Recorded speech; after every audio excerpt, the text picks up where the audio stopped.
मनोज जरांगेंच्या आंदोलनामुळे हैदराबाद गॅजेटियर लागू करण्याचा जी.आर. राज्य सरकारने काढला।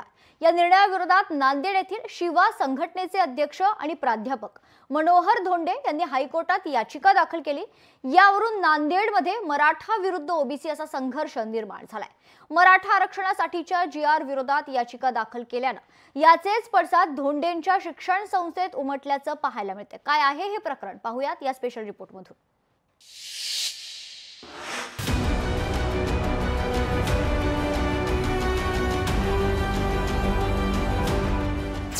नांदेडमध्ये मराठा ओबीसी वाद पेटला।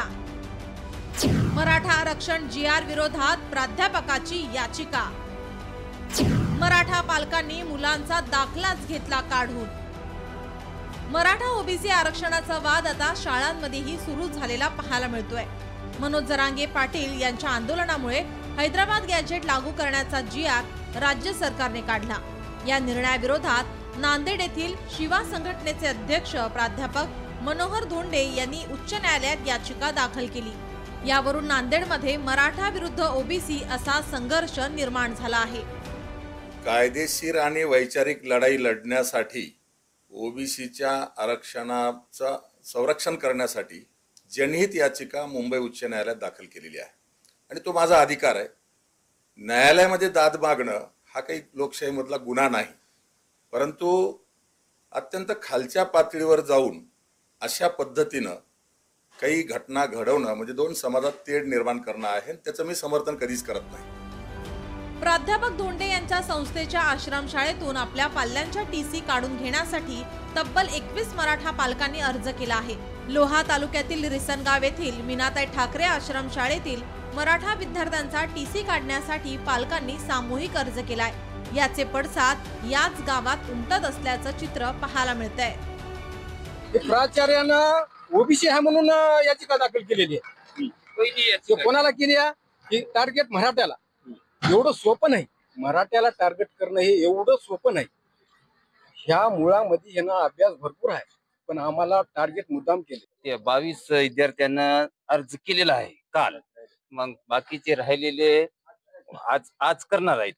आणि आमच्याकडून अपेक्षा सुद्धा नव्हती सरनं असं आमच्या विरोधात करावं म्हणून त्याच्यामुळं आम्ही निषेध म्हणून हे आम्ही टीसी आमच्या लेकराच्या काढून घेण्यात येतात। मराठा समाजाच्या निर्णयानंतर गावातील ओबीसी समाजाने देखील बैठक घेतली। त्यानंतर ओबीसी समाजानेही मराठा संस्था चालकांच्या शाळांमधून मुले काढण्याचा निर्णय घेतल्याची माहिती समोर आली आहे। बिलकुल 100% त्यांनी तसं कृत्य केल्यानंतर गावगाड्यातला ओबीसी आता पूर्ण ताकदीने जागा झालेला आहे।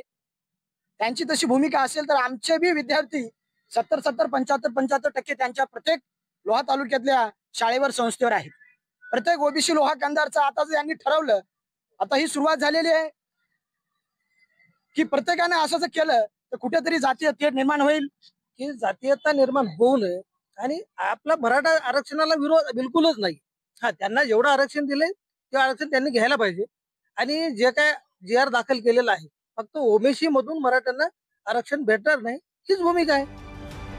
गावात या घडामोडी घडत असताना मुख्याध्यापक लक्ष्मण पिडगे यांनी आमच्या शाळेत कोणताही जातीभेद होत नसून आम्ही आमच्या विद्यार्थ्यांना योग्य ते ज्ञानार्जन होत असल्याचं स्पष्ट केलं आहे। विद्यार्थ्यांना शिक्षण देत असताना शाळेमध्ये कुठलाही मतभेद किंवा धर्मभेद किंवा जातीभेद केला जात नाही। संविधानिक जे नियम आहेत त्याप्रमाणे विद्यार्थ्यांचा पूर्ण विश्वास आमच्या शाळेवर आहे।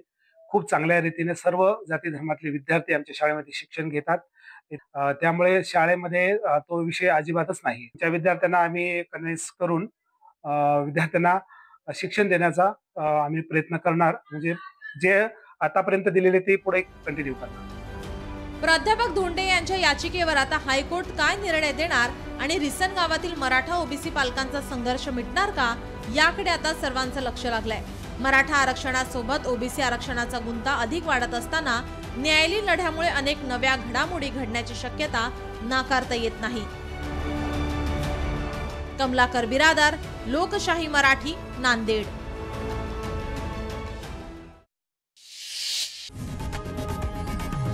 लोकशाही मराठी, ऐका, पहा, जागरूक रहा।